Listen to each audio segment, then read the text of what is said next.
ibu gitu ya, seorang ibu dia membeli kekecewaan, kemarahan. Ketika itu kemudian ada dalam dirinya, maka itulah yang kemudian terpancar pula kepada keluarganya yang lain. Katalah ada sedih, ada marah, ada dendam, bahkan jadi benci. Kalau itu kemudian ngumpul jadi satu. Wah, itu yang efeknya jadi ngeri itu.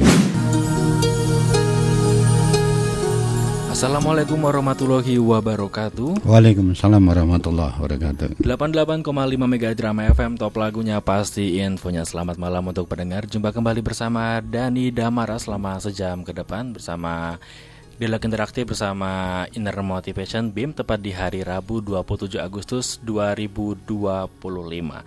Dan sebelum masuk ke tema kita pada malam hari ini, kita sapa terlebih dahulu narasumber kita yang sudah ada di studio Irama FM. Selamat malam untuk Dr. Andes Pram Prasetya Ahmad MM. Selamat malam Mas Dani. Okay. Alhamdulillah. Oke, mungkin sebelum masuk ke tema kita, Pak Pram, mungkin ada yang ingin disampaikan kepada para pendengar kita, monggo Pak Pram. Baik. Para pendengar Iram yang berbahagia di mana saya berada, Assalamualaikum warahmatullahi wabarakatuh. Alhamdulillah hari ini kita bertemu kembali setelah beberapa saat. Betul. Dan ini memang sangat terkait dengan padanya kegiatan 17-an peringatan Hari Kemerdekaan yang ke-8 yang bertepatan dengan yang ke-80. Para pendengar yang berbahagia, memperingati kemerdekaan adalah sesuatu yang menjadi bagian dalam rangka kita kehidupan bernegara. Dan untuk bangsa Indonesia memang ini jadi sangat khas ya, karena memang kemerdekaan kita ini termasuk yang unik gitu ya, karena merdeka dengan cara berjuang. Artinya pada saat ada kevakuman kekuasaan di saat setelah pemerintahan Jepang menyerah kepada sekutu ya, setelah tanggal 6, tanggal 9 Hiroshima Nagasaki dibom atom, dan di sela-sela itu kemudian para pemuda dan juga para tokoh-tokoh nasional, Bung Karno, Bung Hatta kemudian memproklamirkan. Ada beberapa hal yang mungkin kita perlu mengingatkan para pendengar utamanya. Jadi bagi kita, apalagi orang Projo ini, pada saat kita memperingati 17 Agustus, selain kita memperingati Hari Kemerdekaan, pada saat yang sama sesungguhnya kita juga sedang mengenang wafatnya komponis, penulis dan pengarang lagu kebangsaan Indonesia Raya Wage Rudolf Supratman, karena beliau juga meninggal tepat di tanggal 17 Agustus, hanya tahun 1936, dan beliau ketika mau meninggal, 2 hari sebelum meninggal, beliau sudah menyampaikan statement bahwa beliau sangat yakin Indonesia itu pasti merdeka ya. Kemudian yang kedua, bahwa di dalam peristiwa 17 Agustus sesungguhnya ada beberapa tokoh yang dalam tanda petik istilahnya berada di balik layar ya, terkait dengan proklamasi, karena proklamasi kemerdekaan disampaikan di Bagasan 56 itu di kondisi saat itu pemerintahan Jepang masih kuat ya, artinya bala tentara Jepang masih kuat dan jaminan keamanan harus ada, dan salah satu yang kemudian menjamin keamanan proses penyampaian proklamasi itu salah satu tokoh yang kemudian sangat terkenal, yaitu Mr. Kasman Singa Dimeja, karena beliau adalah Daidanjo atau Komandan Batalion Peta untuk wilayah Jakarta. Jadi beliau punya prajurit ya, kalau batalion dia berarti antara 500-an. Artinya memang yang nampak beliau tidak nampak ya, yang nampak adalah Sodanjonya atau komandan kompinya, yaitu Latif Hadiningrat. Nah, beliau adalah tokoh, kalau Supratman kelahiran Sumungari ya, Dukuh Tembelang, kalau beliau Mr. Kasman Singa adalah kelahiran Begelen, desa Celapar. Nah, seusai itu ya, artinya seusai kemerdekaan, maka kembali tokoh Projo harus tampil untuk menyusun badan keamanan rakyat, atau waktu itu ya belum ada tentara, makanya kalau tidak mungkin istilahnya negara tanpa tentara, maka dipanggillah seorang tokoh dari Projo lagi, yaitu waktu itu ya masih pakai pangkat kenil ya, pangkat dari ex-tentara Belanda, yaitu Urip Sumoharjo ya. Jadi kalau pangkatnya adalah Overste itu ya sudah level letnan kolonel ya. Ya, kemudian beliau dipanggil oleh Bung Karno untuk kemudian menyusun struktur istilahnya tentaran negara saat itu. Kemudian lahirlah BKR, Badan Keamanan Rakyat dan seterusnya. Jadi di 17 Agustus 45 sesungguhnya cukup banyak istilahnya putra-putra terbaik Projo yang kemudian berkiprah dan menjadikan kita perlu bangga. Ada peran dari para pendahulu kita dari Projo yang kemudian ikut mengantarkan kemerdekaan kita ini. Nah, tentu saja kita berharap dengan memperingati kemerdekaan yang ke-80, negeri kita semakin jaya dan masyarakatnya semakin adil dan juga mendapat kemakmuran serta dapat kelimpahan barokah dari Allah Subhanahu wa taala. Oke, terima kasih Pak Bram. Dan untuk tema kita pada malam hari ini melepas beban hati dan pikir agar tetap tegar, seperti itu.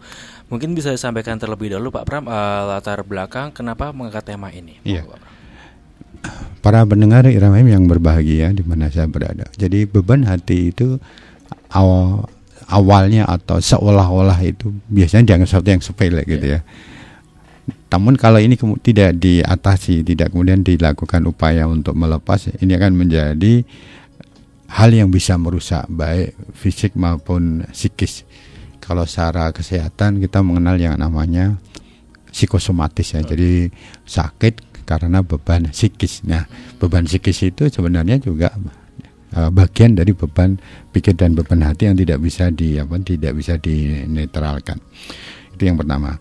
Kemudian yang juga perlu diperhatikan para pendengar yang berbahagia bahwa yang namanya beban hati atau beban pikir ini itu seperti virus ya. Jadi kalau virus itu punya dua sifat yang negatif. Yang pertama adalah dia merusak ya. Dia kan mesti merusak ya. Merusak sistem, merusak aplikasi. Yang kedua dia menggandang diri tak terkendali, menggandakan. Jadi jumlahnya semakin banyak ya, semakin banyak. Artinya apa? Artinya kalau kemudian kita tidak mengupayakan mengatasi beban hati, itu akan ada akumulasi yang itu mau nggak mau akan membebani kita gitu ya. Di dalam penggunaan gadget kan kita sering mengenal, oh ini laptopnya keberatan gitu ya. Apa tak beratnya tambah kan ya enggak. Ya, betul. Wah ini flash disknya isinya banyak virusnya. Ya flash disknya kan dia beratnya segitu-gitu ya. Nah, sama juga dengan tubuh kita. Jadi ketika kita tidak pandai untuk melepas beban hati itu lama-lama akan jadi sesuatu yang memberatkan. Itu yang kedua. Dan yang ketiga adalah bahwa kadang-kadang orang mengira dengan berjalannya waktu itu maka akan hilang ya kondisi atau kesan negatif ya. Dia ada orang yang mengatakan nanti paling-paling saya lupa, kalau sudah lupa ya sudah nggak sedih lagi, nggak bisa. Karena apa? Karena memori data yang ada dalam sistem otak kita itu sama kayak yang di laptop komputer. Kalau nggak di-delete berarti tetap membebani kan, kembali. Makanya perlu gitu di-delete atau di-delete. Karena kalau tidak ya itu pasti akan mengganggu yang lainnya. Nah kemudian tapi sekali lagi perjalanan waktu itu bukan berarti menghilangkan, namun justru bisa menambahkan sifat virus kan menggandakan diri ya. Berfungsinya waktu dia mengandalkan sehingga makan banyak file. Nah kemudian yang keempat adalah bahwa beban hati atau beban pikir itu sangat terkait dengan bagaimana kita ini memiliki ketangguhan untuk membangun karakter. Artinya apa? Kalau kemudian kita bisa tumbuh dalam arti kita mampu mengatasi, mampu kemudian untuk menetral diri dari beban hati dan pikir, maka ini akan berkorelasi secara positif terhadap pertumbuhan karakter atau jati diri. Nah sebaliknya kalau kemudian kita mengabaikan untuk membiarkan beban hati, maka karakter kita juga akan tertimbun, akan tidak nampak. Nah, dan kalau orang karakternya tidak nampak, tentu saja akan berdampak pada percaya dirinya semakin rendah. Kemudian dalam tanda petik kalau kita bicara tentang auranya semakin redup, kemudian kemampuan untuk berkomunikasi juga semakin menurun dan sebagainya. Nah, ya, itu beberapa latar belakang Mas Dani. Terima kasih. Dan untuk pendengar yang ingin bertanya-tanya, ini bisa langsung ke WhatsApp atau SMS-nya kita di 081 392 696 815. Masih dengan tema melepas beban hati dan pikir agar tetap tegar. Nah, untuk pengertian melepas beban hati sendiri ini seperti apa Pak Bram? Ya, jadi mungkin kita beban hati dulu ya. Oke, jadi beban hati atau beban pikir itu adalah kesan negatif yang terpatri di dalam pikiran ataupun hati yang itu punya sifat membebani dan itu merusak. Saya ingin tambahkan penjelasan begini, bahwa sebenarnya kita ini memiliki sistem otak, ada conscious mind ya, pikiran sadar dan subconscious, pikiran bawah sadar, dan unconscious di luar dua-duanya. Ketika kita menggunakan pikiran bawah sadar, maka pikiran sadar ini memang sangat terkait dengan kondisi kita. Kalau kita pas istilahnya pas dalam kondisi aktif ya, itu kita pikiran sadar aktif. Tapi kalau kita tidur ya tidur. Tapi beda dengan pikiran bawah sadar. Pikiran bawah sadar itu tidak pernah tidur gitu ya. Sehingga ketika dia, katakanlah begini, kita punya kesan negatif hari ini, pokoknya hari ini katakanlah seorang siswa di sekolah, kemudian dia mendapat kata-kata yang tidak nyaman dari temannya, atau seorang bekerja mendapat kata-kata yang tidak nyaman dari pimpinannya atau temannya, maka itu ada kesan ya. Nah, kesan itu di dalam pikiran sadar mungkin ada judulnya mungkin macam-macam ya, nanti kita urai. Katakanlah judulnya sakit hati. Nah, kesan di pikiran sadar tentang sakit hati ini kemudian juga akan tercopy paste di pikiran bawah sadarnya. Pikiran bawah sadarnya. Artinya apa? Karena pikiran bawah sadar ini tidak pernah berhenti merekam. Dia tidak pernah berhenti merekam meskipun kita dalam kondisi tidur dan sebagainya. Nah, oleh karenanya ketika kita itu kemudian memiliki banyak hal terkait dengan beban hati yang tidak kita lepas, maka itu akan membebani di dalam pikiran bawah sadar, dan efeknya akan menyita energi. Atau kalau kita bicara tentang elektrik ya, bioelektrik, itu akan mengurangi elektrik tubuh kita. Oleh karenanya sebenarnya sekarang ini begini Mas dan juga para pendengar Irama FM, ini ya kajian saya, meskipun ya mungkin perlu didukung juga oleh kajian yang lain. Jadi sekarang ini banyak penyakit degeneratif ya. Artinya penyakit degeneratif itu terkait dengan usia. Namun kalau dulu katakanlah seorang itu menderita sakit diabetes, dia sakit ambeien, dan biasanya di usia-usia tertentu kan, di atas 40 dan sebagainya. Sekarang ini menurun. Jadi penyakit degeneratif itu sudah dialami oleh bahkan mereka yang masih anak-anak di usia 20 tahun. Mereka yang gagal ginjal bukan mereka yang sudah sepuh, bahkan ada yang masih 15 tahun sudah. Nah, penyakit degeneratif ini salah satu asumsi saya adalah bahwa menurunnya kualitas elektrik seseorang, sehingga bagian atau fungsi tubuh tidak berfungsi secara maksimal. Nah, ada yang menarik kalau kita bicara tentang beban hati. Virus itu kan sifatnya menular ya Mas ya. Jadi kalau Mas Dani punya flash disk, lalu flash disknya ada virusnya, dipakai oleh Mas Yati mungkin juga kan kena virus juga akhirnya. Jadi menular otomatis kan ya. Nah, yang menarik begini, beberapa kasus, mohon maaf ini terkait dengan empirical ya, ada yang ketika seseorang anak umpamanya ya, dia kok energinya berkurang banyak sehingga kemudian ada deviasi ya terhadap dirinya. Itu dalam beberapa kali ya pengalaman kami mendampingi itu karena ada copy paste beban hati orang tuanya. Itu yang bahaya. Oleh karenanya sangat tidak sangat tidak pas apabila ada yang mengatakan orang tua ya sudahlah, yang penting tak pikir dewe, tak raih dewe. Selama itu masih serumah, ingat itu akan tercopy paste ke putra putrinya. Artinya apa? Beban hati ini punya keunikan, yaitu dia bisa tercopy paste utamanya kalau ada hubungan darah. Ya sama aja bawanya Mas Dani bawanya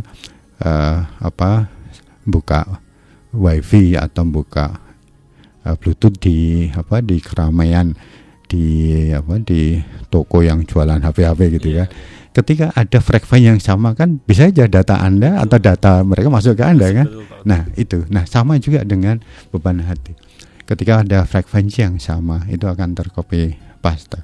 Karena di dalam beberapa kasus yang kami tangani terkait dengan deviasi pada anak itu kadang-kadang perilaku dia, katakanlah ketergantungan pada gadget, ketergantungan pada gengnya, perilaku istilahnya negatif lainnya itu bermuara dari situasi kondisi batin, entah itu bapaknya, entah itu ibunya gitu.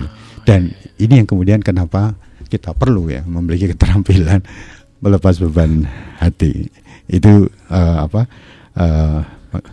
pengertian tentang beban hati. Nah, kemudian melepas beban hati itu adalah bagaimana kita ini membangun kesan positif di dalam diri kita agar apa yang telah terjadi itu kita bisa memetik hikmahnya. Karena memang kuncinya adalah ya kalau di laptop kan kita delete ya, kita delete. Masuk recycle bin itu aja belum hilang kan, kejar lagi harus di delete. Nah, di dalam konsep melepas beban hati adalah seseorang atau kita itu bisa melepas beban hati apabila perjalanan yang telah lewat itu bisa kita artikan atau kita bisa dapatkan hikmahnya secara positif.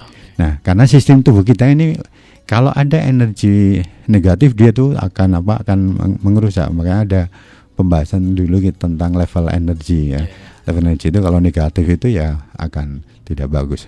Nah, tapi kalau kemudian kita bisa mengambil hikmahnya, mengarah ke pemahaman hikmah, atau kita kemudian menemukan pencerahannya, nah itu namanya melepas. Nah, hanya saja nanti akan ada banyak metode. Demikian Mas Dani. Terima kasih, luar biasa sekali tema kita pada malam hari ini. Dan tadi udah disampaikan bahwasanya melepas beban hati itu ada beberapa yang menjadikan positif gitu Pak Pram. Iya. Untuk melepas beban hati sendiri itu apa sih Pak Pram? Nah, iya. Jadi memang menarik kenapa sih kita jadi serius itu memahami tentang beban hati. Jadi ya, ketika seseorang memiliki kesan ya, dia punya kesan negatif terhadap apa yang telah terjadi, maka kesan itu yang pertama masuk dalam memori pikiran sadar. Nah, karena otomatis ya ada koneksitas antara hubungan otak kanan otak kiri, maka pikiran bawah sadar akan direkam juga di pikiran bawah sadar. Nah, kualitas atau ukuran pikiran bawah sadar dan pikiran sadar ini ada yang mengatakan itu perbandingannya sangat jauh ya.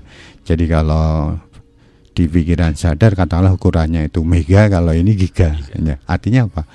Ketika ada kesan negatif itu terjadi dan itu kemudian direkam oleh pikiran bawah sadar, maka jumlah atau kapasitasnya itu sangat tinggi.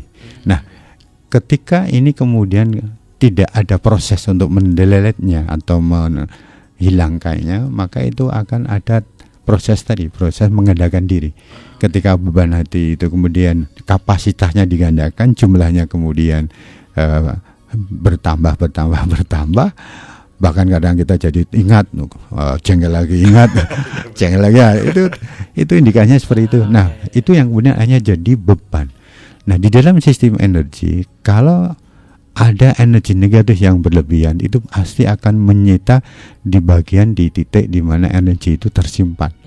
Nah, efeknya lagi kemudian kalau energi di titik itu sudah lemah, dia akan gerogoti energi yang tempat lain. Nah, inilah yang kemudian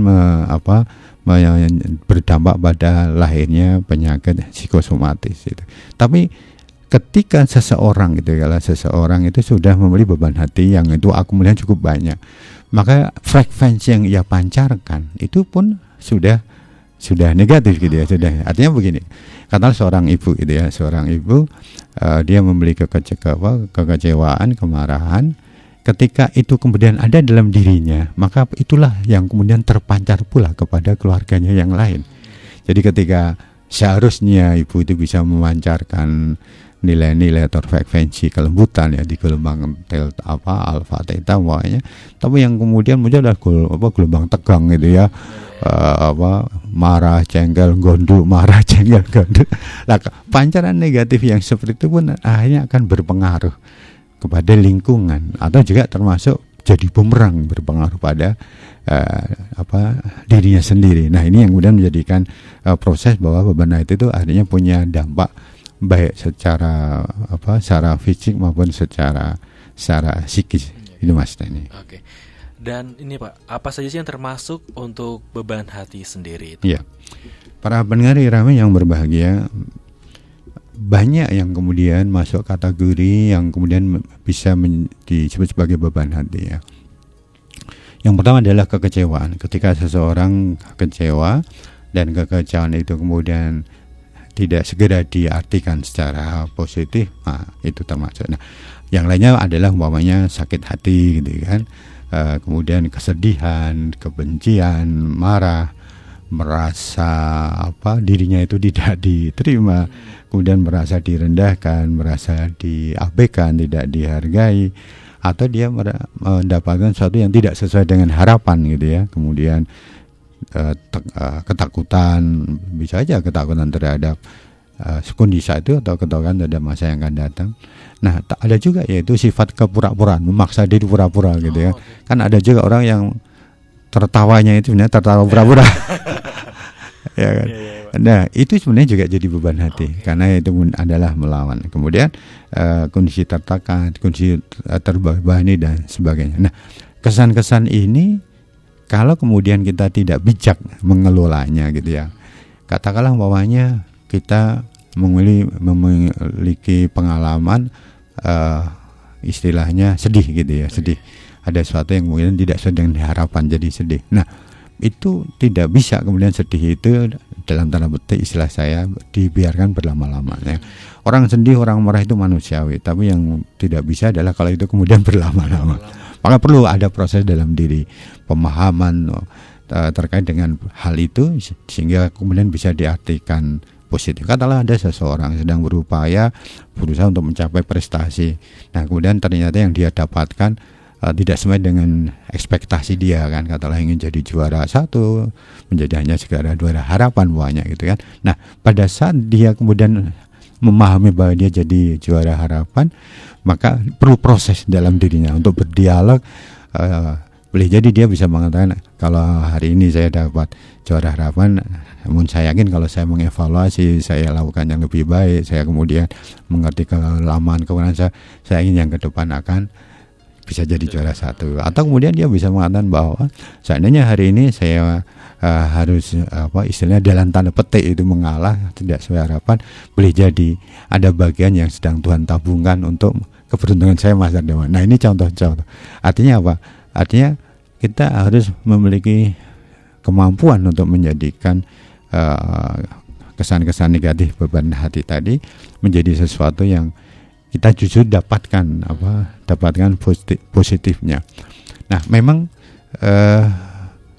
masing-masing judul itu ya itu perlu kiat ya, umpamanya kita terngiang-ngiang dari kata-kata orang umpamanya itu ya. Nah, makanya kiat untuk melepas beban hati adalah salah satu contohnya itu adalah memaafkan gitu ya. Ketika kita bisa memaafkan berarti kita yang tangan di atas, padahal tangan lebih dari tangan yang di bawah. Maka kalau kita bisa memaafkan, itu berarti kesempatan mulia. Karena ada orang yang perlu bisa kita maafkan. Nah, memang masing-masing judul tadi ya perlu kiat. Makanya orang yang dalam kondisi cemas atau takut terkait dengan apapun gitu ya, termasuk masa depan dan sebagainya. Maka kiatnya adalah biar dia terhindar dari cemas takutnya adalah apa? Mendekatkan pada Tuhan, pada Allah SWT dengan doa, dengan zikir semuanya. Nah, itu artinya ada solusi. Nah, kalau kemudian kecemasan, ketakutan itu dia biarkan, itu akan jadi beban. Dalam konteks aura terapi umpamanya, posisi-posisi kondisi beban hati itu ajek gitu. Artinya ajek itu ya mungkin dari sononya gitu ya. Jadi kalau orang itu maunya punya kecemasan, ketakutan itu biasanya bebannya hati itu ada di sekitar ada di sekitar dada sebelah kiri gitu ya. Sedih dan kecewa. Kalau itu cemas dan takut itu biasanya ada di posisi sisi kanan. Jadi kalau auranya itu katakanlah redup di daerah kanan, Nah, bisa diduga ini dalam kondisi cemas, takut, was-was gitu ya. Tapi kalau kemudian itu ada aura yang redup atau bahkan mungkin gelap di sisi sebelah kiri, nah boleh jadi di sana ada judul beban hati yang namanya kecewa, sedih, sakit hati, marah dan dendam. Nah, yang ya mohon maaf dari beberapa pengalaman, kalau kemudian beban hati tadi ya, katalah ada sedih, ada marah, ada dendam, bahkan jadi benci. Kalau itu kemudian ngumpul jadi satu. Wah, itu yang efeknya jadi ngeri gitu ya. Karena apa? Dia tidak hanya sekedar merusak sistem energi, namun dia akhirnya juga akan merusak sistem fisiknya ya. Artinya kalau itu di daerah kiri, berarti apa yang terpengaruh di daerah kiri? Di daerah kiri jantung kan. Betul.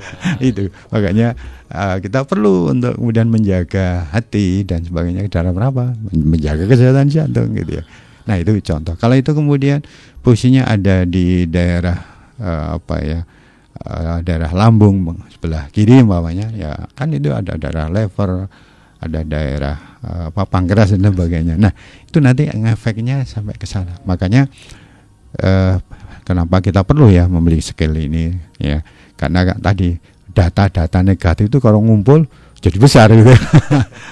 Kalau sudah besar ya sudah efeknya sudah bisa Nah, yang kemudian yang juga menarik begini, para pendengar yang berbahagia, beban hati tadi yang judulnya banyak sekali tadi, kalau kemudian itu tidak dinetralkan, tidak diatasi, saat ini menyampaikan bahwa seperti virus ya, virus itu fungsinya, perannya adalah merusak dan menggandaan diri tak terkendali gitu. Nah, penggandaan diri tak terkendali itu akhirnya juga merusak hubungan antar sel di otak gitu ya. Karena tadi dia ngerusak, kita rusak hubungan antar sel otak itu semakin banyak yang putus. Nah, kalau banyak sel otak putus kan apa? Ya berpengaruh pada kesehatan, daya ingat, kemampuan untuk memiliki kesabaran, keikhlasan itu jadi rendah itu ya. Jadi kemudian tiba-tiba jadi karakternya jadi berubah, pemarah, pemurung gitu kan dan sebagainya. Nah, itu ngefeknya ke sana. Itu ya. Demikian nasi. Wah, jadi efeknya malah kemana-mana gitu ya, Pak. Oh iya. Kalau ngelumpuk jadi banyak gitu sampai ke fisik juga bahkan. Iya, sampai ke fisik. Iya. Ini juga melanjutkan dari tadi yang sampai ke fisik. Bagaimana sih beban hati ini mempengaruhi fisik dan psikis itu sendiri, Pak? Baik. Para pendengar yang berbahagia, beban hati itu akan termemori bahkan sampai ke sistem otak. Oleh karenanya kalau kita umpamanya menunggu orang yang sakit di rumah sakit, lalu kemudian dia dalam kondisi radang di kepala atau radang otak, atau kemudian dia kekurangan cairan di kepalanya, di otak. Kalau bahasanya Jawa kan ngerumet ya, ngomong tak terkendali gitu. Nah, kira-kira kalau yang didengerin orang yang ngomong tak terkendali itu ngomongnya orang kalimat bijak atau kalimat-kalimat negatif? Pasti negatif. Enggak ada yang positif, udah lah. Saya pernah nunggu seorang ustadz, mau jelasin yang negatif. Seorang ustadz. Nah, kenapa? Karena memang yang namanya memori-memori negatif itu kadang-kadang memang kita tekan ya. Nah, begitu dalam kondisi tubuh itu lemah, maka dia itu yang akan muncul. Nah, proses ini juga menjadi hal yang harus kita waspadai manakala kita dalam kondisi-kondisi penting ya. Katakanlah kondisi harus berpikir sesuatu yang sangat urgent, atau kita kemudian harus mengambil keputusan dan sebagainya. Nah, ini kalau kemudian kita memiliki kelemahan terkait dengan kondisi beban hati ini, maka pada saat kita mengambil putusan tidak diberikan dengan istilah hati yang jernih, tapi kemudian dengan emosi atau dalam kondisi yang keputusasaan, fatalis dan sebagainya. Nah, ini yang kemudian akhirnya membangun semacam pribadi yang kurang bagus ya. Nah, begitu pribadi fatalis itu muncul, menyerah, ngeluh, ini kemudian ada pada dirinya, maka energi tubuhnya pun semakin meredup. Nah, ketika energi itu meredup, ya otomatis kan sekian fungsi tubuh tidak maksimal ya. Mulailah gangguan macam-macam karena apa? Ya ibarat kayak peralatan kalau voltasenya itu merendah ya dia tidak bisa maksimal. Demikian Mas. Oke. Nah, untuk pendengar yang mau bertanya ini bisa lewat WhatsApp kita atau SMS-nya di 081392696815 masih dengan tema kita yakni melepas beban hati dan pikir agar tetap tegar. Kemudian ya Pak Bram, apa sih resiko jika beban hati ini dibiarkan seperti itu? Baik. Para pendengar Damai yang berbahagia, saya mencoba merangkum dari beberapa referensi terkait dengan beban hati ya. Kajian memang ada yang mengatakan kajian terkait dengan mental blocking ya. Ada juga yang terkait dengan beban pikir dan bahasanya sih macam-macam. Namun kalau kemudian kita rangkum termasuk juga dari pengalaman empirik, maka ada beberapa resiko atau kemudian dampak ya dari beban hati kalau itu dibiarkan. Nah sekarang kita mulai dari yang psikis dulu ya, dari yang psikis. Yang pertama adalah kesulitan untuk konsentrasi. Nah artinya apa? Kalau orang itu konsentrasinya tidak bisa maksimal, maka boleh jadi dia harus mengevaluasi karena bisa dipastikan dia memiliki beban hati bahan pikir yang tidak sedikit ya. Nah, kenapa? Karena ketika orang katakanlah Mas Dani umpamanya naik sepeda motor, kemudian mulai dihidupkan. Ketika ditanya orang mau kemana, nggak tahu. Maka bisa dipastikan ada sesuatu yang sedang terjadi kan? Nggak mungkin enggak kan? Ya. Entah itu kemudian sekian macam pikiran yang akhirnya tidak ngerti ngapain itu ya. Nah itu. Jadi konsentrasi ini menjadi hal yang terganggu. Kemudian yang kedua adalah tidak bisa istilahnya fokus. Artinya ketika akan melakukan sesuatu gitu ya, katakanlah sudah ngerti mau ke sini gitu ya. Dia tidak bisa fokus. Ibarat sudah ngerti arahnya ke arah ya targetnya ke arah alun-alun. Katakanlah kalau dari Irama ya ke arah mana? Ke arah barat gitu kan. Ya sudah ngerti target, namun tidak fokus. Akhirnya begitu ke barat sedikit sudah belok kanan. Belok kanan. Nah ini contoh. Jadi agak beda konsentrasi yang tidak fokus itu hal yang tidak sama ya. Apalagi gagal fokus itu beda lagi. Nah yang ketiga adalah bahwa beban hati atau pikir ini juga akan berdampak pada menurunnya percaya diri seseorang ya. Nah percaya diri ini efeknya nanti juga luas gitu kan. Ketika orang percaya dirinya rendah, maka dia cenderung untuk mengasingkan, enggan bertemu. Nah, kalau dia kemudian punya rasa percaya diri yang rendah ya, apalagi percaya diri yang rendah gara-gara beban hati, maka pancarannya adalah pancaran negatif ya, pancaran negatif.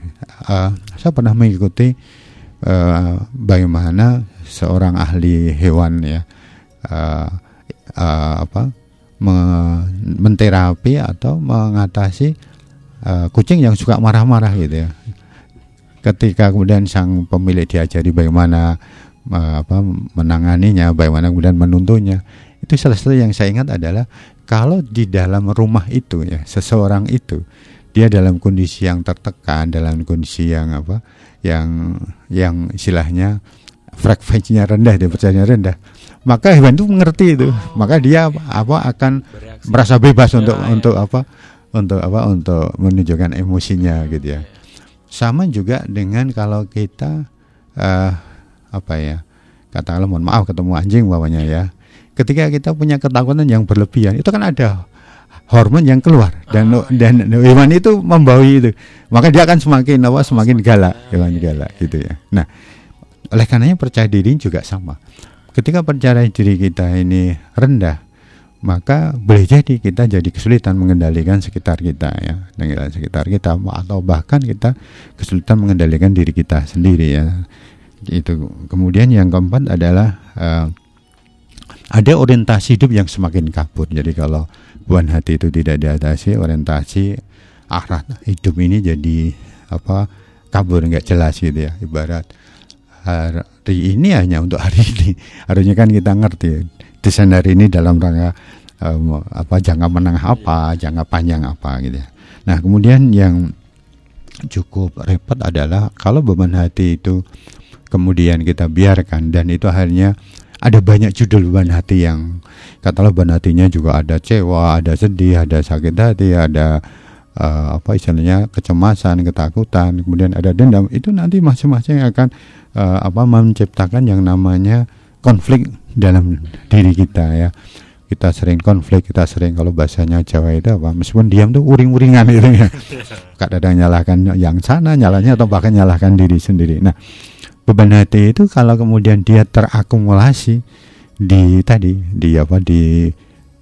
beberapa pola ya, katakanlah beban hati kecewa, kerjasama, dan beban hati yang dendam, wah itu nanti akan efeknya jadi macam-macam sifatnya. Mungkin ada ya paranoid, sifatnya ingin merusak, atau bahkan kemudian melukai diri sendiri dan sebagainya. Jadi kasus-kasus orang kemudian mengambil jalan pintas gitu kan, entah itu dengan apapun ya, untuk menghilangkan nyawanya sendiri, itu biasanya juga diberi indikasi dia memiliki akumulasi beban hati yang sangat tinggi, yang dia tidak berhasil untuk mengatasinya. Nah, oleh karenanya konflik bagian diri ini adalah salah satu contoh aja. Kemudian juga cenderung untuk negative thinking. Jadi mereka yang terbiasa memiliki beban hati yang banyak, itu kadang-kadang dia dominan untuk justice-nya, atau kalau ngejudge itu cenderung untuk untuk negatif. Nah, negative thinking ini bisa membuat dia menganggap bahwa sekitar dia itu adalah musuh-musuhnya. Dia harus pasang kuda-kuda terus gitu kan. Ya kan letih gitu kan. Katakan kalau orang kok ibaratnya nggak ada musuh kok pasang kuda-kuda ngetrik-ngetrikan, ayo lelah sendiri. Nah, sama. Ketika kemudian seseorang itu punya pikiran negatif, itu sebenarnya dia cepat letih. Oleh karenanya kebiasaan mudah curiga itu nggak bagus. Waspada sih iya, namun kalau kemudian mudah curiga, kemudian berpikir negatif, tendensius dan sebagainya, wah itu ngerusak tubuh gitu ya. Nah, kemudian juga yang berikutnya lagi, yang gangguan psikisnya adalah istilahnya lamban di dalam kita merespon kehidupan ya. Kita lamban dalam merespon perubahan. Nah, kalau kita ini tidak mudah beradaptasi, kan menjadi sesuatu yang tidak bagus ya. Karena beradaptasi yang cepat itu menjadi solusi ketika kita ingin survival di dalam kehidupan. Nah, kemudian gangguan psikis berikutnya adalah kesulitan untuk menjalin komunikasi yang baik ya. Nah, paling tidak ada dua, baik komunikasi interpersonal dan intrapersonal. Ya. Berkomunikasi dengan diri sendiri itu juga menjadi skill yang harus kita kuasai, maupun berkomunikasi pada sesama. Nah, mereka yang punya beban hati atau beban pikir ini, dia akan kesulitan. Maka salah satu indikasi paling sederhana ya, katakanlah kalau seseorang biasanya komunikatif itu ya, kok tiba-tiba jadi diam, nggak ngomong, ini sudah indikasi beban hatinya sudah pada level yang kan kalau ada urutan kuning, merah, ini sudah di tingkat yang perlu diwaspadai. Nah, itu beberapa hal. Masih ada lagi gangguan psikis yang terkait dengan beban hati, itu adalah dia tanpa dia sadari ya, artinya karena dia punya beban hati yang sangat kuat, yang negatif, maka dia akan mencemari lingkungan dengan negatif ya. Kata kalau yang bagus kan kalau orang dilihat, oh ini tatapannya sejuk gitu, tapi begitu orang nggak nyenangi banget kan orang kan bisa menilai, oh ini kok hari ini kok manyun banget. Nah, yang repot kalau itu kemudian yang terkena adalah keluarga sendiri gitu ya. Keluarga sendiri itu kan repot, karena tiap hari ngadepi gitu kan. Kalau hanya teman kerja ya, tapi kalau itu tiap hari. Oleh karenanya ada satu penelitian yang pernah saya baca di satu referensi, yang jadi itu ada di India. Jadi kasusnya berawal dari kematian bayi. Jadi seorang bayi itu mati karena ya itu menjadi sesuatu yang menarik. Karena apa? Dari sisi sakitnya nggak ada, macam-macam dikaji nggak ada, Tapi yang jadi kesimpulan ya ini bayi ini meninggal karena ASINya sang ibu tercemar dari perasaan negatifnya. Itu kesimpulannya. Artinya apa? Artinya ketika orang berpikir negatif, maka yang dikeluarkan ya negatif. Ketika dia sedang menyusui, namun ketika dia punya dendam, benci, kejengkelan, kecewa, itu hanya mewarnai kualitas ASI sehingga bayi meninggal. Nah, dalam beberapa hal juga tadi sudah saya singgung, ketika pancaran itu tidak bagus, maka kadang-kadang berdampak pada yang lainnya. Saya pernah beberapa kasus bantu untuk anak-anak yang waktu itu ya terkait dengan kecanduan game dan PlayStation ya, PlayStation. Itu berawal dari munculnya rasa cemas berlebihan dari salah satu sang orang tuanya gitu. Nah, ketika kecemasan itu kemudian bisa dihilangkan dengan metode ya melepas beban juga ya, ada metodenya. Ya alhamdulillah anaknya jadi berubah tuh, tiba-tiba dia bilang, "Bu, itu PlayStation-nya dijual saja biar ada bisa sini belajar itu." Padahal dia anak SD masih kelas 4. Jadi tanpa disadari, mohon maaf, boleh jadi kadang-kadang pancaran-pancaran negatif yang ada dari orang tua pada anak itu karena ada beban hati tadi itu bisa berpengaruh gitu ya. Banyak kasus yang kalau saya tidak juga lumayan banyak. Ada seorang yang dia punya beban hati gara-gara karena dia di PHK. Ya otomatis kan di PHK kan kecewa, sedih gitu kan, cemas, takut. Apa efeknya? Efeknya anak jadi sering sakit gitu ya. Kalau di sekolahan seringkali gurunya manggil orang tua, "Bu, anak Anda step berkali-kali gitu." Sehingga akhirnya kebingungan sang orang tua karena berkali-kali dilapori bahwa anaknya jadi demam, jadi panas atau bahkan kejang. Nah, setelah ditelusuri tadi salah satu orang tuanya baru aja kena PHK. Nah, kemudian yang dirubah justru orang tuanya itu. Segera lakukan sesuatu untuk melakukan aktivitas biar Anda tetap punya harapan gitu ya. Oleh karenanya ketika orang itu punya beban hati yang berlebihan, seringkali harapannya jadi nurun. Nah, ketika harapan itu turun, itu ngefek ke keluarga yang lain. Nah, karena ini salah satu contoh psikis ya. Karena kemudian kalau yang fisik ya, gangguan dari fisik beban hati di antaranya adalah yang pertama adalah mudah keletihan, mudah letih gitu ya. Belum ngapain sudah letih. Duduk aja tidur gitu. Nah, yang kedua adalah tidak antusias ya. Dia hadapi hidup dengan tidak bersemangat ya. Sekenanya, bisanya, senyandaknya. Dan ini menjadi sesuatu yang cukup dominan sekarang ya. Saya lihat beberapa anak mahasiswa itu atau bahkan juga beberapa guru itu kadang-kadang ya sudahlah sebisanya, senyandanya, nggak ada keinginan untuk memiliki prestasi. Nah, itu berarti indikasi bahwa sesungguhnya dia punya beban hati yang tidak sedikit ya. Kemudian yang ketiga adalah gangguan sekitar dada sebelah kiri, tadi sudah saya sampaikan. Cewa, sedih, sakit hati itu gangguannya ada di sekitar dada sebelah kiri. Nah, itu aja, tidak hanya jantung, yang lainnya juga ada macam-macamnya. Kemudian juga gangguan di sekitar ulu hati. Ini memang hubungannya dengan kelenjar timus ya, daya tahan. Kemudian juga gangguan sekitar kepala ya, macam-macam. Kepala itu kan ya mulai dari pusing itu aja ada sekian jenis gitu kan. Kemudian juga ada gangguan yang terkait dengan penyumbatan dan sebagainya. Nah, ada juga gangguan di sekitar pinggang. Jadi ini hanya sekedar contoh ya. Jadi sekedar contoh dari beberapa empirical yang pernah kita tangani. Artinya apa kan? Artinya beban hati itu sekali lagi punya efek baik psikis maupun fisik. Ya. Oke. Dan ini merupakan pertanyaan yang pamungkas, yes. Karena mungkin beberapa orang sebagai menjadi orang tua juga tadi khawatirnya membawa beban hati ini ke rumah gitu Pak Bram. Yeah. Nah, jadi apa saja sih metode untuk melepas beban hati itu sendiri Pak Bram? Melepas beban hati itu banyak caranya. Ada yang menggunakan metode sederhana. Yang pertama pola sederhana itu dengan pola cuci tangan di air yang mengalir. Nah, pada saat kita cuci tangan di air yang mengalir, maka kita lakukan afirmasi. Ya, contoh umpamanya sambil cuci tangan kita berkata dalam hati, ya Allah, aku berniat mengalirkan letihku, kesalku, rasa sakit hatiku, rasa jengkelku.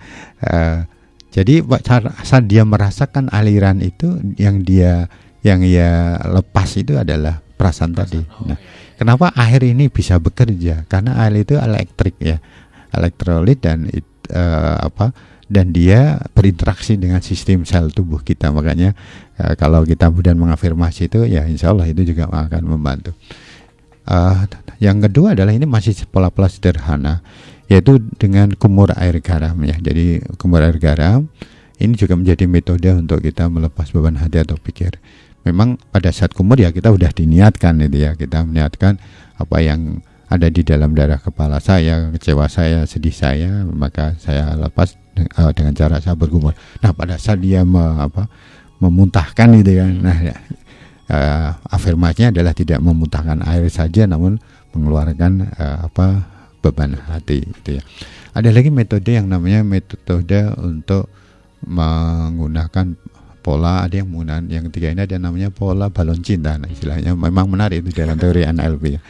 Jadi metodenya adalah kita berniat untuk melepas beban hati, kita harus relax, makanya biasanya dilakukan pada malam hari. Lalu kemudian kita paham bahwa di tubuh kita ini ada sesuatu yang harus kita lepas. Lalu kita imajinasi meniup balon ya, balon kita tiup, sambil meniup itu kita imajinasikan bahwa beban hati yang ada di kita itu berpindah ke balon itu. Terus kita meniup sampai kita yakin bahwa seluruh beban hati yang ada di dalam diri kita sudah pindah ke situ. Nah, kemudian kita ikat balon itu, ya tentu saja ini sambil imajinasi, harus pejam mata gitu ya. Lalu kemudian kita lepas balon itu, dia keluar melalui jendela rumah kita yang terbuka, kemudian dia terus mengangkasa semakin kecil. Nah, itu adalah satu proses. Nah, tentu saja proses seperti ini dipahamkan bahwa katakanlah seperti balon tadi, dia kembali ke angkasa yang jauh atau kembali pada sang pencipta umpamanya itu. Nah, ada lagi yang berikutnya lagi, yaitu dengan pola sebaliknya. Jadi kalau waktu itu pakai pola ini, pakai yang namanya kotak besi. Jadi ya bisa kotak besi, bisa kotak yang kemudian kotak itu kita isi dengan imajinasi kan, sedih kita, sakit kita ya. Kemudian kita bayangkan kotak itu ada di sekitar pantai, kemudian kotak itu kita dorong, dan kemudian kita imajinasikan kotak itu hanya tenggelam di kedalaman lautan yang sangat dalam. Dan ini contoh. Ada lagi kemudian metode yang ini pernah saya lakukan ketika saya menterapi secara massal beberapa korban KDRT, yaitu melepas beban hati dengan namanya benang ruwet. Jadi sudah kita siapkan semacam kertas gambar gitu kan, lalu kita kasih mereka alat tulis, kemudian kita buat mereka buat lingkaran itu ya, pertama pelan-pelan. Nah pada saat dia membuat benang ruwet itu, saya minta untuk menuangkan kesan sedih yang pernah dialami gitu. Nah, akhirnya kan kertas yang tadinya bersih kan jadi penuh bentuk lingkaran yang ruwet. Nah, setelah itu kemudian itu diremas, dan itu kemudian seluruhnya itu kemudian diserahkan ya. Artinya dengan metode itu dia istilahnya melepas beban hati yang ada dalam pikiran dia. Banyak cara yang untuk melepas beban hati, namun ada juga cara yang praktis juga, yaitu cara dengan memaafkannya, memaafkan peristiwanya, memaafkan orang-orangnya, lalu setelah itu mengambil kesimpulan bahwa ini membuat saya semakin tegar, ini membuat saya semakin kokoh, bisa membuat saya semakin teruji, dan saya siap untuk menghadapi tantangan karena saya sudah punya pengalaman seperti ini kan gitu. Katakanlah kalau ada orang yang sudah pernah mengalami kondisi naik turun, kan itu menjadi bekal dia untuk menjadi seorang penasihat yang baik, karena dia pernah mengalami. Beda dengan orang yang menasihati gara-gara baca teori gitu. Ya kan? Nah itu, jadi kita harus pandai-pandai untuk mengambil hikmah atas peristiwa yang telah ada, karena dengan itu kita kemudian memiliki sesuatu yang yang lebih baik. Banyak metode yang lain, umpamanya ada yang namanya metode air dalam gelas ya. Jadi saya pernah ada seseorang yang dia mampir ke rumah gara-gara dia ingin pulang jangan sampai dia marahnya masih ada. Jadi ceritanya dia jangan bertengkar dengan istilahnya manajernya dia baru pegawai dan swasta. Nah, pertengkaran memang sudah selesai, namun perasaannya itu masih panas itu ya. Lalu, nah ini jadi kita harus pandai ini panas. Kalau panas berarti saya harus pakai yang dingin, itu air. Lalu kemudian saya siapkan air putih di dalam gelas. Lalu saya minta dia, kamu ngerti bos kamu? Ya ngerti. Coba sekarang kamu lihat air ini. Coba sekarang imajinasikan bos kamu ada dalam air. Ya. Dia dalam air. Kemudian air itu saya goyang-goyang kan. Kan dia ngerti gimana bosmu goyang-goyang ya. Goyang-goyang. Setelah itu ini saya lempar, saya buang. Lalu saya minta dia, apa yang kamu lihat di sini? Gak ada. Hilang itu mak. Jadi karena saya sudah membuangnya, maka begitu dia bilang sudah nggak ada, gelasnya sudah bersih. Nah dia jadi merasa lebihnya, waduh, kok hilang juga ini marah saya. Nah itu beberapa contoh. Nah ada beberapa beban hati yang itu memang tidak mudah dengan sekali proses. Nah ini oleh karenanya salah satu metode, katakanlah ya namanya kotoranan tidak sekedar debu ya. Debu itu kalau hanya dikasih kemoceng atau sulak itu ya langsung hilang. Tapi kalau itu aspal gitu ya. Aspal mengerak itu kan ya pelan-pelan kasih minyak dan kita harus lakukan berulang. Nah, kalau itu sesuatu yang mengerak atau tebal, maka metodenya adalah metode setiap kita tidur itu harus kita bersihkan. Artinya apa?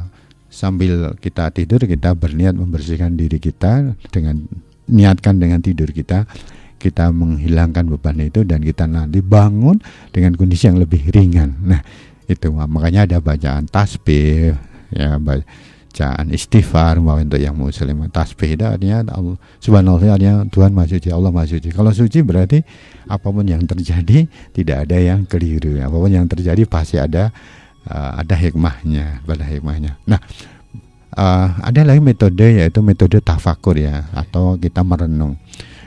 Makanya kalau kita ya katakanlah untuk yang muslim pokoknya iktikaf, pada saat iktikaf itu salah satu yang harus kita jernihkan dalam diri kita adalah kesan-kesan negatif yang masih tersisa. Karena apa? Berarti kita belum mampu melihat apa yang Tuhan takdirkan menjadi sesuatu yang kita yakini itu pasti ada hikmahnya. Oleh karenanya metode merenung ini juga menjadi satu cara untuk kita melepas beban hati. Nah, ada beberapa tambahan kalau kita bicara tentang ikhtiar lain ya untuk memperkuat kemampuan kita melepas beban hati. Ini menarik, namun kalau kita lakukan ya insya Allah akan ada banyak hikmah. Yang pertama adalah kebiasaan mendoakan. Nah ini jadi kita doakan, entah itu kita doakan keluarga, apalagi orang tua. Namun juga jangan lupa doakan teman, doakan teman kerja, atau bahkan ada yang dengan praktek doakan setiap orang pada saat ketemu 3 orang pertama di perjalanan kamu hari ini, doakan itu. Nah, karena apa? Kalau orang kemudian sudah punya niat mempersembahkan sesuatu, maka dia memiliki konsep bahwa dia ingin berguna, ingin bermakna. Artinya dia harus melakukan sesuatu untuk orang lain. Nah, orang-orang yang punya beban hati itu kan dia istilahnya berharap orang lain pada dirinya gitu kan, menghargai, menghormati, memprioritaskan dan sebagainya. Tapi kalau orang-orang yang terbiasa memberikan beda, itu yang pertama. Yang kedua adalah kebiasaan untuk mengawali dengan doa ya. Ketika orang itu membiasakan mengawali dengan doa, kan dia membiasakan untuk berharap bahwa yang akan terjadi adalah positif. Dan dengan doa maka dia akan membiasakan bahwa apapun yang terjadi pasti dari kehendaknya gitu. Nah, ini yang penting. Jadi doa itu bukan semata-mata kita berharap Allah Tuhan membantu kita ya, namun juga dengan doa apapun hasilnya itu pasti dari sana gitu kan. Bukan kok kita, kalau ada yang tidak sesuai boleh jadi ada yang lebih baik yang memang disiapkan untuk kita. Nah kemudian yang ketiga adalah kebiasaan untuk rahmah, sifat rahmah. Jadi kalau kita membiasakan rahmah gitu ya, dan ini akhirnya ini kan menjadi sifat khasnya orang Indonesia yang banyak di komentari positif oleh para orang-orang asing. Nah, sifat ramah, sikap memberi senyum itu juga menjadi cara kita untuk melepas beban hati. Artinya apa? Pada saat kita bersifat ramah, menebar senyum, itu kan pertama adalah kita merasa kita nggak sendiri gitu kan, karena nggak ada orang senyum tanpa ada yang lainnya. Nah, dengan kita tidak sendiri maka kita tidak merasa terbebani. Itu yang pertama. Kemudian yang menarik apa? Ketika kita menebar sifat senyum, maka hukumnya senyum itu akan kembali ke kita dengan jumlah yang lebih banyak. Nah, ini yang harus dipahami. Artinya apa? Ketika kita bersifat ramah, maka sesungguhnya kita akan merasa situasi yang lebih nyaman. Dan yang ketiga, sifat ramah itu juga menjadi bentuk untuk, atau para pakar motivasi itu mengatakan senyum atau sifat ramah itu menjadi magnet yang menarik kebaikan orang. Nah, di dalam hidup kan macam-macam itu kan, ada sifat baik, ada sifat buruk. Namun kalau kita menebar senyum, nanti yang magnet kita adalah yang ke kita, yang akan kita lalui dalam hidup kita itu adalah orang yang yang baik-baik itu ya, yang baik. Nah, itu juga hal yang istilahnya membantu untuk kita melepas beban. Nah, ada lagi yang berikutnya lagi yang bisa membantu biar kita bisa melepas beban adalah bersilaturahmi. Jadi menengok saudara, teman, membesuk yang sakit dan sebagainya, itu juga menjadi metode untuk kita melepas beban. Sebenarnya di mana sih melepasnya itu ya? Melepasnya adalah ketika kita menjaga sifat rasa bahagia itu ya. Ketika kita mohon maaf katakanlah kita nengok teman kita yang sakit kan, kita jadi sadar, oh ya ternyata sakit itu kayak begitu, sangat nggak nyaman. Jadi kalau kita sehat berarti apa? Yang muncul sifat bersyukur gitu kan. Nah, ketika kita sifat bersyukur kan tiba-tiba jadi ada sesuatu yang membuat kita bahagia kan, padahal kita nggak nerima apa-apa, hanya kita membuat komparasi, pembandingan, kemudian muncul rasa bahagia. Jadi berkomunikasi ini juga menjadi metode yang bagus dalam rangka untuk melepas beban hati. Nah, mungkin itu Mas Dandi dan juga para pendengar yang berbahagia, moga-moga ada manfaatnya. Dan mohon maaf apabila di dalam saya menyampaikan ada yang kurang berkenan. Saya akhiri, wabillahi taufiq wal hidayah. Assalamualaikum warahmatullahi wabarakatuh. Waalaikumsalam warahmatullahi wabarakatuh. Sekali lagi terima kasih untuk Pak Pram untuk tema kita pada malam hari ini. Semoga bermanfaat untuk para pendengar kita. Dan jangan lupa untuk para pendengar, tayangan ini akan tayang di YouTube LPP Radio Irama FM Purworejo. Jadi monggo bisa di-subscribe. Dan dengan demikian bersama Inner Motivation berakhir untuk pada edisi hari Rabu 27 Agustus 2025. Dan untuk pendengar jangan kemana-mana, karena saya ini akan hadir kembali Dani Damara di Harmoni Keroncong. Saya Dani Damara pamit. Wassalamualaikum warahmatullahi wabarakatuh. Waalaikumsalam warahmatullahi wabarakatuh.